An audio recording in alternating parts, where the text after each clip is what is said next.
So in this video, we will now have the multiplication and division of binary numbers. So we will start with binary multiplication. So how do we multiply binary numbers? Say you are given the numbers 1, 0, 1 multiplied by 1, 0. So to multiply binary numbers, just like in normal multiplication, we take the last digit of the multiplier, multiply it to the rest of the digits of the multiplicand. Now, the rule here is if the multiplier is 0, any number multiplied to 0 is 0, so we just copy the number of digits in our multiplicand. So we have 1, 2, and 3. And then we proceed with the next digit of our multiplier. Again, we multiply 1 times 101. In mathematics, we have a rule that says if 1 is multiplied to a number, the answer is that number. So we have 1 times 101. We have here 101. And then we add.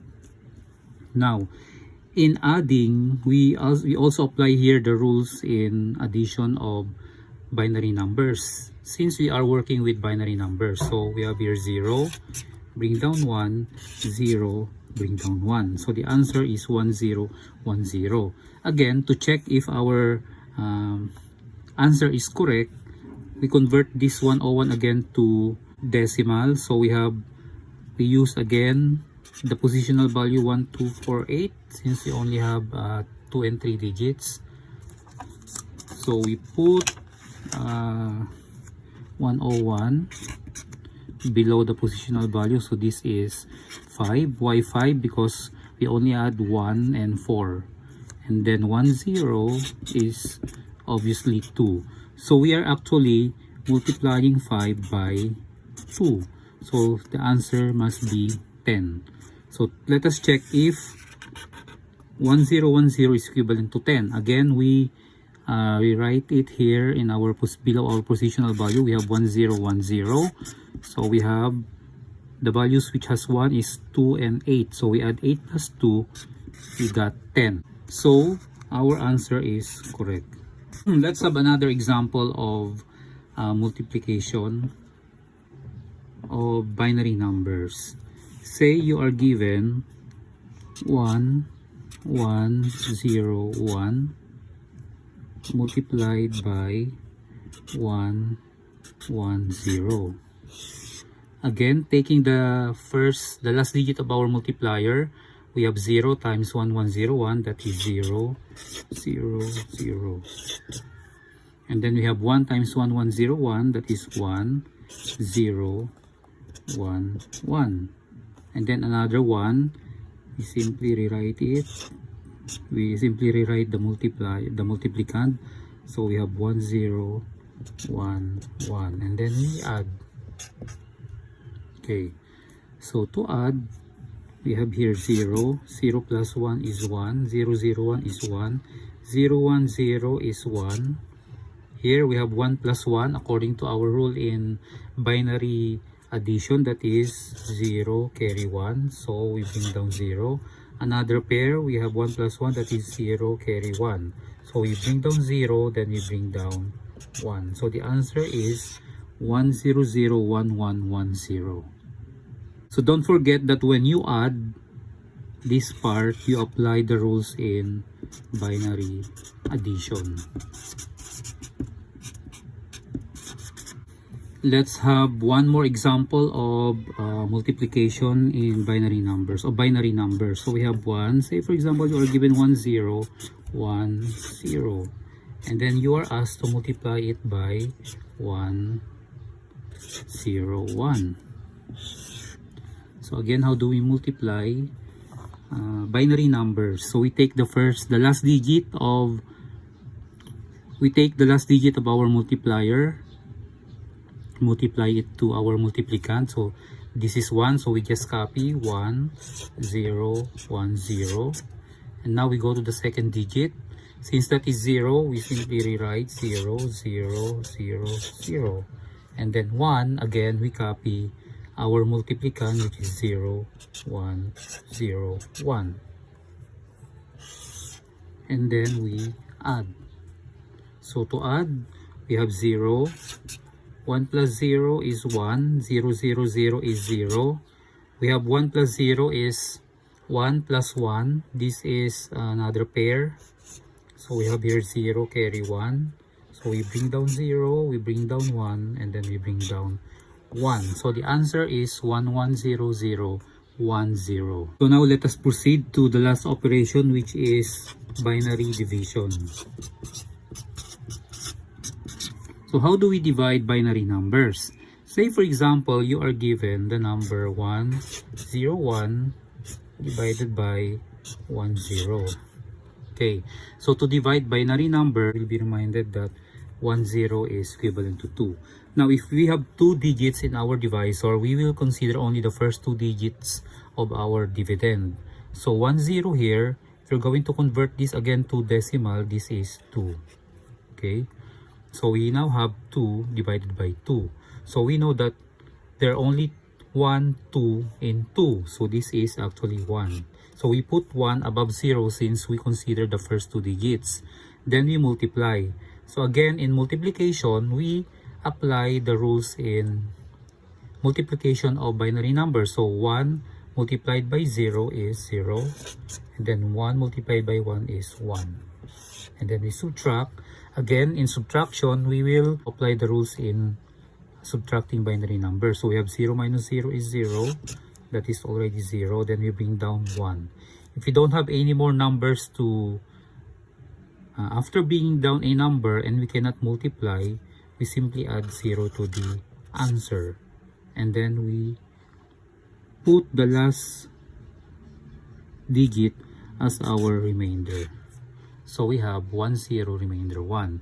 Now, to check, we have already converted 1, 0 to 2, but what is 101? So if we're going to convert 101 in decimal, that is 5. So meaning to say, we are actually dividing 5 by 2, which brings us 2 times 2, which is 4, 1. So 2 remainder 1. So this is the same as our final answer. So let's have another example of our binary division. Say for example, you are given 1, 0, 0, 1 divided by 1, 1. So how do we divide these binary numbers? Again, we convert our divisor into decimal. So using again our positional value 1, 2, 4, 8, 1, 1 is equivalent to 3. So we put here 3 just to remind us that 1, 1 is 3. Now, if we take the first 2 digits of our dividend, obviously 1, 0 is 2. We cannot divide, so we take the first 3 digits. So taking the first 3 digits, again, we are going to convert 100 into decimal. So what is 100? So according to our positional value, 100 is equivalent to 4. So in decimal, 100 is 4. So if this is 4 and this is 3, obviously we can now divide. So how many 3 are there in 4? We have 1. So we put 1 above the last 0. Then you multiply 1 by 1, 1. Applying the rules in multiplication, if the number is 1, we just copy our multiplicand. And then we subtract. So we have here 100 minus 1, 1. Applying the rules in binary subtraction, we go to the 0 nearest to 1. So here, 0 will borrow 1 from 1. 1 here will become 0. 0 here will become 2. So 0 now will borrow 1 from 2. 2 here will become 1 and 0 will become 2. Then proceed. 2 minus 1 is 1. 1 minus 1 is 0, 0. So no need to put 0. Then we bring down 1. So after bringing down 1, again we convert this to decimal. 1, 1 is again using this conversion is 3. So obviously there's only 1 3 in 3. So this is 1. So 1 by 11 is 1, 1. This is 0. So our answer is 1, 1. Now to check if our answer is correct, we simply convert 1001. So obviously 1001 is 9. So we are actually dividing 9 by 3. So 9 by 3 is 3 times 3, 9, we have 0. So the answer is 3, which is the same as 1, 1. Okay, so let's have another example of division. Say for example, you are given 1, 1, 0, 1 divided by 1, 1. So how do we divide these binary numbers? Again, we start it by converting our divisor to decimal. Again, using our positional value 1, 2, 4, 8. So we have to place it here and then we add 3. So 1, 1 is 3. Taking the, if we have 2 digits in our divisor, we need to consider also the first 2 digits. So the first 2 digits, if you're going to convert this to a decimal, this is 3. So we can divide. So how many 3's are there in 3? We have 1. Then we multiply by 1, 1. We have, of course, 1, 1. Then we subtract. This is 0. We bring down 0. Okay. Now, whenever we bring down 0 and we cannot divide, we add 0 to our answer. And then we bring down 1. Again, after bringing down 1 and we cannot divide, again we add 0. And then we multiply, that is 0. This is 1. So remainder 1. So to check, again, let us convert 1101. This is actually 8 plus 4 is 12 plus 1, 13. And 1, 1 is 3. So we are actually dividing 13 by 3. So this is 4 times 3, 12, 1. So we have 4 remainder 1. So if you're going to check, 4 remainder 1 is the same as 100 remainder 1, since this is 4. Say for example, you are given the number 1, 1, 1, 0, 1 divided by 1, 0. Okay, so how do we divide these binary numbers? So again, we convert our divisor to decimal using our positional value 1, 0. So we have to put it under the positional value. So this is actually 2. Okay, so we have 2 digits in our divisor. If we're going to consider the first 2 digits of our dividend, this is 3. Okay, so 1, 1 is equivalent to 3. So if this is 3 and this is 2, we can divide. So how many 2's are there in 3? We have 1. Okay, so we multiply 1 by 1, 0. We get 1, 0. Then we subtract. So we have 1 minus 0 is 1. 1 minus 1 is 0. Then we bring down 1. So bringing down 1, again, if we're going to convert 1, 1 in decimal, that is also equivalent to 3. So if that is 3 and our divisor is 2, therefore we can divide. So how many 2's are there in 3? Again, we have 1. We multiply it again, we have 1, 0. Then we subtract. So after subtracting, again we have 1 here. We bring down 0. Okay, so 1, 0 is 2. If this is 2 and our divisor is 2, we can divide. So how many 2's are there in 2? We have 1. So multiplying again 1 by 1, 0, that is 1, 0. So this is 0, then bring down 1. Now after bringing down a number and we cannot divide anymore, we add 0 to our answer. And that last digit becomes our remainder. So that is actually 1110 remainder 1.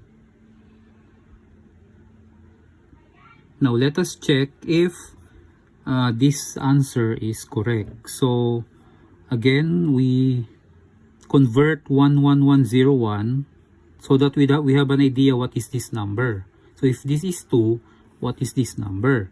So we convert it again to decimal using our positional value. So we use 16 since we have 5 digits. Okay, so we add only all values which has 1. So we have 16 plus 8 plus 4 and plus 1.